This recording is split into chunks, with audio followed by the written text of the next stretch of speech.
সুদখোর, ঘুষখোর। হ্যাঁ, এলাকাবাসী এর অত্যাচারে অতিষ্ঠ, ছাত্রছাত্রীবৃন্দ এর একেবারে অতিষ্ঠ। সে ভূমিদস্যু, সব কিছুই সে অলরাউন্ডার। এখানে চেয়েছি দীর্ঘদিন থেকে আমাদের হেড স্যার অনেক শিক্ষককে নির্যাতন করেছে, অর্থ লুটপাট করেছে এবং শিক্ষার্থীর কাছে অতিরিক্ত টাকা নেওয়া হয়েছে এবং এটার কারণে শিক্ষার পরিবেশ খারাপ মান হয়ে গেছে। আর তাদের শ্রেণী শিক্ষার্থী থেকে অনেকে তাতে হ্যাস্ত পরিণত করেছে, অতিরিক্ত টাকা নিয়েছে, এমনকি অ্যাডমিট টাকা নিয়েছে। হ্যাঁ না, আমরা বিভিন্নভাবে মেনে নিয়েছি, কিন্তু ওনার একটু বিভিন্ন সাইডে একটু ক্ষমতা ছিল। হ্যাঁ, আমরা নীরবে সহ্য করে গেছি। অতএব এখন আমাদের সময় এসেছে তাকে বিদায়িত করার জন্য। না না না, শুধু না, যেটা বাস্তব সেটাই বলতেছি, এখানে কোনো মিথ্যা ক্লাস না।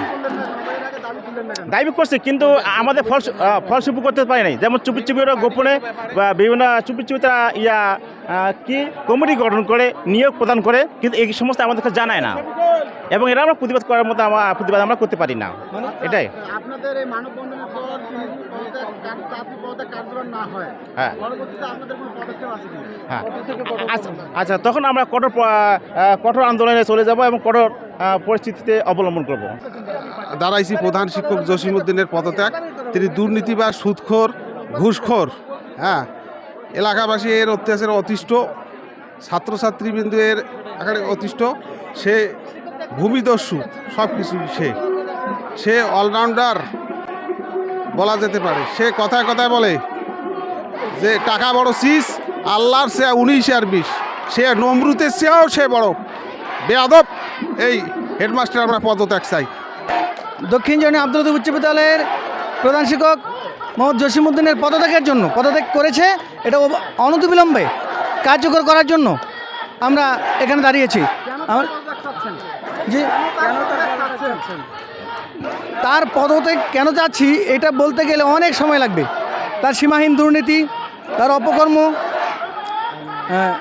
অনিয়ম, গোপনীয় কমিটি, শিক্ষকদেরকে মূল্যায়ন না করা, শিক্ষকদেরকে যখন তখন অপমান করা, ক্লাসে অপমান করা, শিক্ষকদের যে আর্থিকভাবে ঠকানো, বিভিন্ন ফি নেওয়া হয় অতিরিক্ত। তারপরে এখানে আমাদের স্কুলের প্রায় 18 বিঘা জমি, 4 একর 60 জমি, তাদের পুকুর আছে, বিল আছে, মার্কেট আছে, আবাদি জমি আছে। তার যে উৎপাদিত সে থেকে যে টাকা আসে, সেই টাকাটা উনি একা আত্মসাৎ করা, আরও বিভিন্ন কারণে আমরা ওনার পদত্যাগ যাচ্ছি। টিউশন ফিটা প্রতি বছরেই টিউশন ফি অর্থাৎ আমাদের ছাত্রছাত্রী উপবৃত্তি পায়, যতটুকু উপবৃত্তি পায় ততটুকু সরকারি আবার স্কুলকে দেয় সে শিক্ষকদের জন্য। এটা উনি একাই খেয়ে ফেলে।